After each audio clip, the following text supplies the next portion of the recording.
Biro lang. Mamaya sabihin si Badong, bakit naging maka-antakler na? Hindi tayo naniniwala na tatanggalin yan. Malakas na malakas yan si Anticler. Wala na tayong laruan kapag nawala sa PCO si Anticler.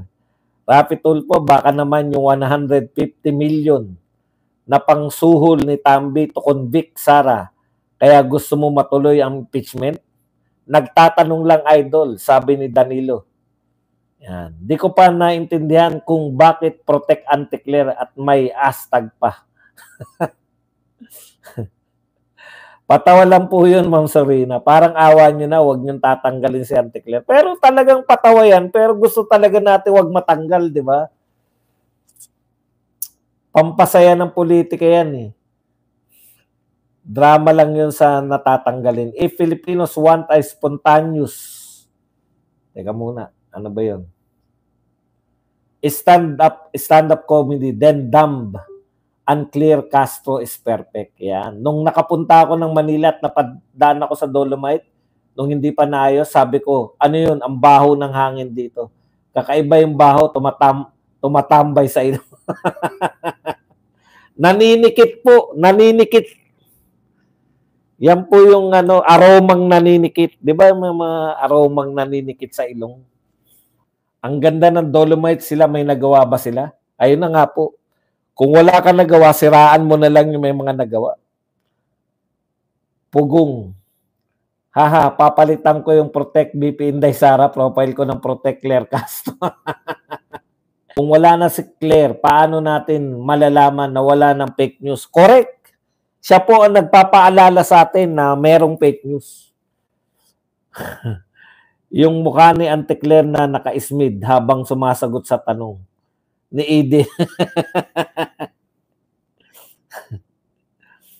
Kapag naalis si Auntie Claire, madaming magugutom na content creator. Pwede na sa clown si Ma'am Alan Kay, si Auntie Claire, wag lang baka tuluyang magsarayan. Paglaban natin si Auntie Claire, siyang goat ng Philippine politics. Dapat to si Auntie Claire, tumakbo sa 2028 na senador, no? O yan, saya siguro sa Senado. Patawa lang pala yun. Ganyan ba yun, Sir Joshua? Hindi ko nga alam kung paano natiis ng mga taga-US Embassy ang baho nung wala pang Dolomite Beach.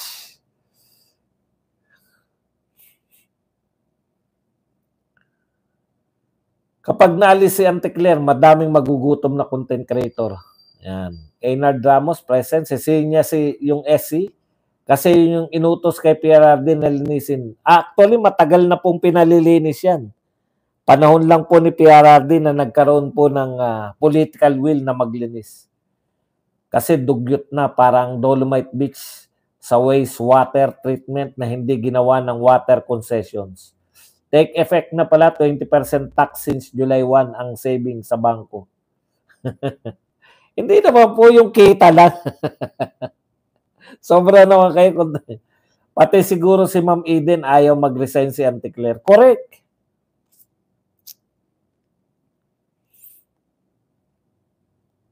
Sino ba si Uncle Red? Boss Badong, mananawagan na talaga ang taong bayan ng people power kapag natanggal si Auntie Claire. Gusto ng admin ni Marcos maging pangalawa tayo sa Bangladesh. Baka yung airport sa Bicol, boss, na pinagawa ni PRRD, baka paimbestigahan na din. Boss Buds, kaya pala walang pinagpagawa si BBM ngayon para after ng admin niya, hindi siya mababalikan. Para yung sa dolo.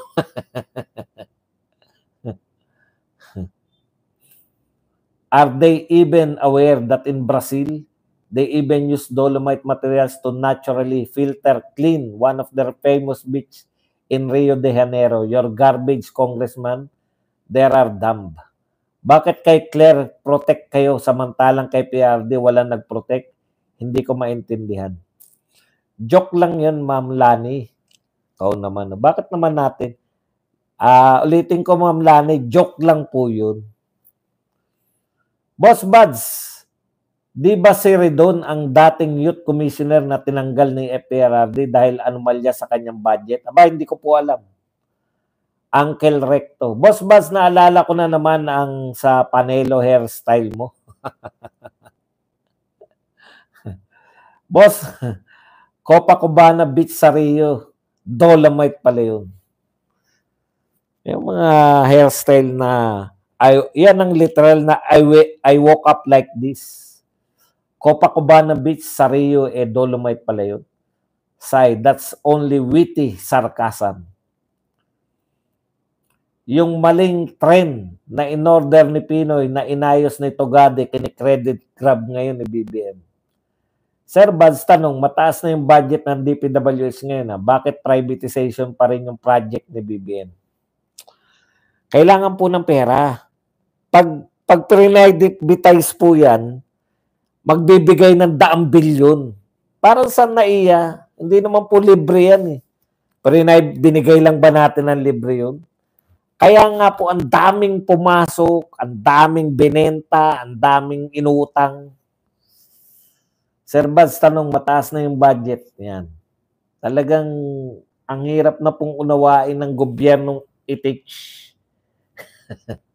Boss, baka gusto ni Ridon ibalik sa Dugyot ang Dolomite Beach para mayroon na ulit kubeta ang mga tambay dyan, Dolomite Beach.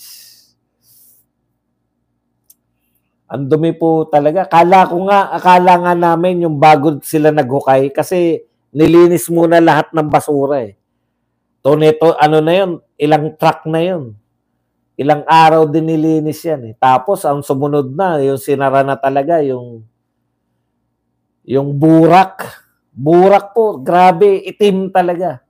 Kung si BBM may groundbreaking, sa Bicol may road breaking, puro lubak ang daan. Tapos reckoning 2 times pang nalalaman tong animal na congressman.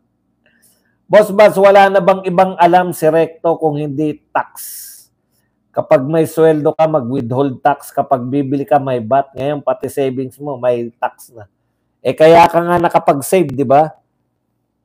Kumbaga, tinipid mo na nga yung nakaltasan na ng tax yan eh. So, kinita mo yan eh.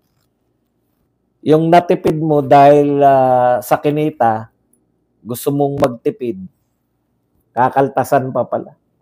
As far as we are concerned, here in Singapore and as Singaporean, former Philippine President Rodrigo Roa Duterte is by far the best president in the Philippines has ever had. Boss Bads, may live ka ba sa laban ni Manny? Opo.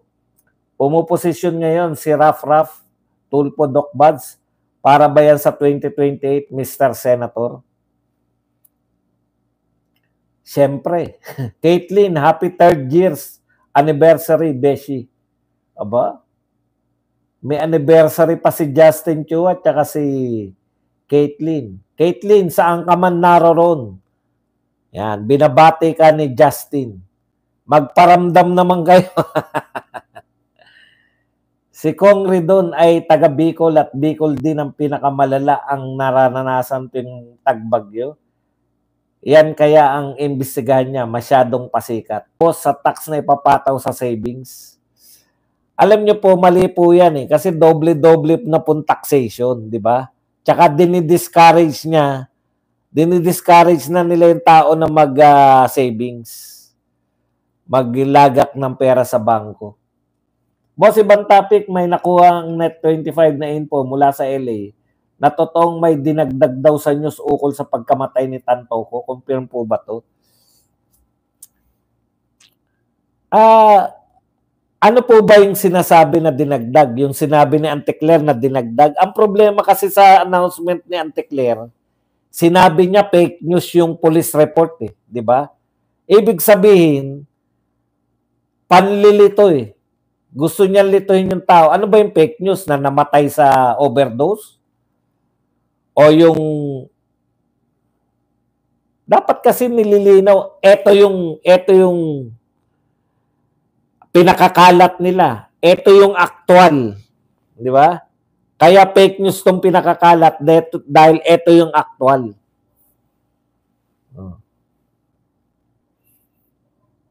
Tapos sasabihin niya pa, dinadagdagan niya pa kasi hindi raw kasama sa entourage. So kung hindi kasama, bakit may mga picture? Kaya yung credibility Tignan nyo sila, tignan nyo yung mga taong credible. Si Tatay Digong tsaka si BP Sara, wala tayong duda. Sinabi ni Tatay Digong may bangag tayong Pangulo. Naniwala na tayo ron. Kasi credible eh. Ayun po yung problema ng ating gobyerno, ng ating administration. Kahit na siguro nagsasabi na sila ng totoo, hindi pa rin naniniwala ang tao. It's a matter of credibility na kasi. Yun na po yun eh. Matter of credibility. Katulad yan, hindi sumama sila. Pagbigay lang ba ng paliwanag? Kaya ang nangyayari, ang dami kasi, yan yung problema, ang daming void sa information. Tapos, yun ating pong mga press. Kanina may narinig po ako. Tignan nyo, napaka-practical ng tanong na to. Yung asawa ni Tantoco ay public official. Bakit wala ni isang nag-i-interview sa mga press people, sa mga taga-media? Wala ni isa.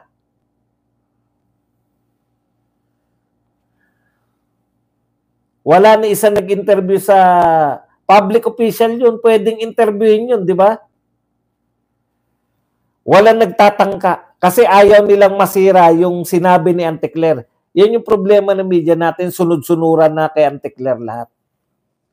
Sinabihan kayo, walang pumalag. Sinabihan na nagpapagamit kayo. Sinabihan na yung media natin ay ginagamit ng kusino. Talaga? Tapos tinanggap nyo yun? Sabihin nyo sa vlogger yan.